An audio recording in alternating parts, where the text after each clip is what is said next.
dengan unggul dengan agregat gol +1. Berarti Indonesia ada di peringkat ketiga di run up terbaik di bawah China dan juga Vietnam, karena China memiliki selisih gol 2. Percaya diri boleh bos, tapi jangan terlalu percaya diri saja. Ya, fokus dari awal.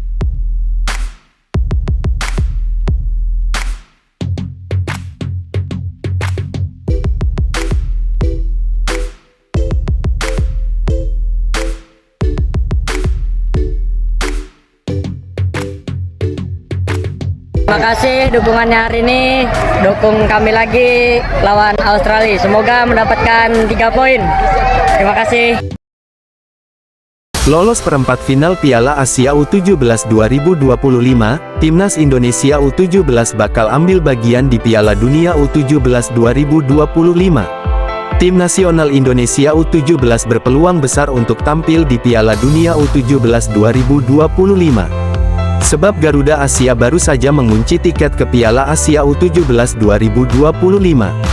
Timnas Indonesia U17 telah memastikan diri lolos ke Piala Asia U17 2025 usai finish kedua di grup G saat kualifikasi. Meski gagal menjadi juara grup G karena ditahan Australia 0-0 di laga terakhir fase grup, pasukan Nova Arianto tetap bisa main di putaran final berkat 5 runner-up terbaik di ajang kualifikasi tersebut.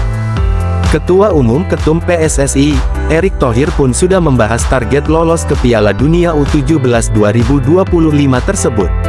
Ia memastikan Nova Arianto dan para pemain Timnas Indonesia U17 akan bermain semaksimal mungkin di Piala Asia U17 2025 agar lolos fase grup dan bermain di babak perempat final.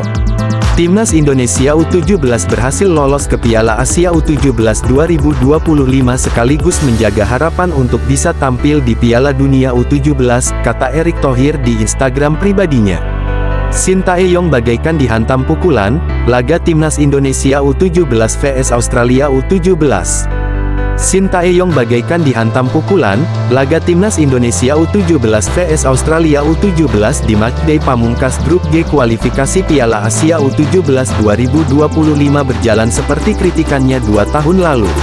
Sekadar diketahui, Timnas Indonesia U17 menghadapi Australia U17 di matchday pamungkas grup G kualifikasi Piala Asia U17 2025 yang berlangsung di Stadion Abdullah Al Khalifah, Mishref, Kuwait pada Minggu tanggal 27 Oktober tahun 2024 malam WIB.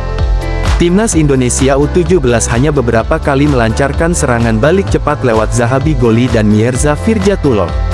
Skor 0-0 pun bertahan hingga babak pertama usai. Di awal babak kedua, kondisinya masih sama. Namun, semuanya berbeda ketika waktu menginjak menit 60. Sejak saat itu, pemain Timnas Australia U17 lebih banyak melakukan passing di tengah lapangan.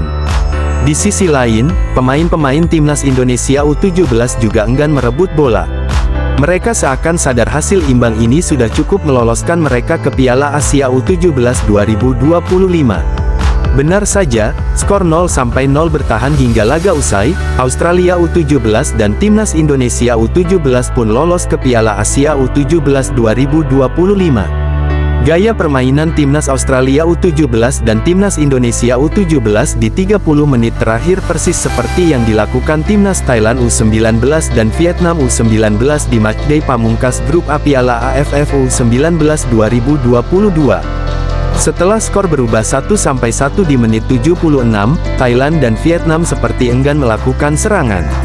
Mereka sadar skor imbang sudah cukup membuat mereka lolos ke semifinal Piala AFF U19 2022, sekaligus menyingkirkan Timnas Indonesia U19. Apakah ini benar fair play yang sebenar-benarnya? Saya ingin tanya kepada para fans bola. Sangat mengecewakan sebagai pelatih kepala yang pekerjaannya sama, kata Sintayong di akun Instagram miliknya.